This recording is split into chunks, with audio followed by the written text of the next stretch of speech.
In a local elementary school classroom, students sit and chatter excitedly as the teacher is handing out the next assignment.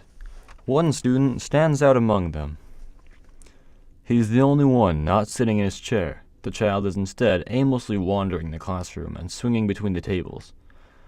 The teacher asks him to stop, and he does not. Again, she prompts the student, and he finally sits down. She turns around, and not more than a minute later, the boy is right back to it. She says, "Come with me," and walks him down to another classroom. It's another teacher for the same grade level. The teacher at the door says, "Sorry to interrupt, Mrs. O'Brien," as she looks to the teacher at the desk.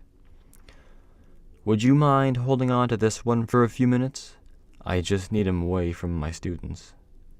Mrs. O'Brien looks to her and says with a smile, "Sure, I'll keep an eye on him."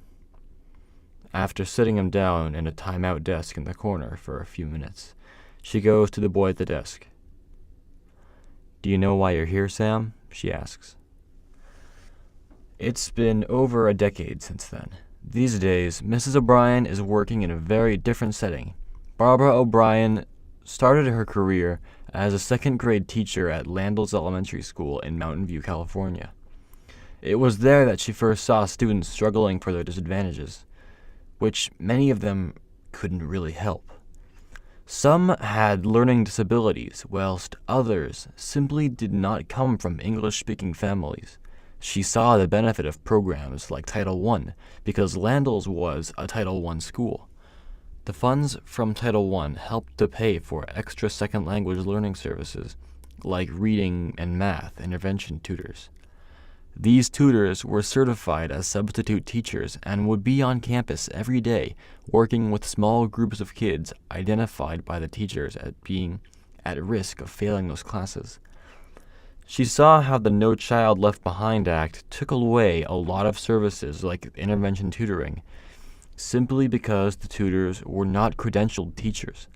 She realized that becoming a principal, aka site administrator, could allow her to help use the government funds in an appropriate way to provide good support programs for struggling students and restore that balance.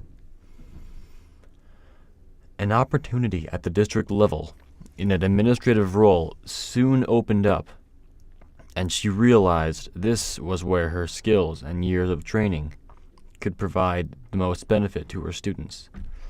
As a principal in charge of the funds, she would have access to the data that showed where it was the highest need for those funds. She could then ensure that the kids who could benefit were identified and could get the services they needed to be successful.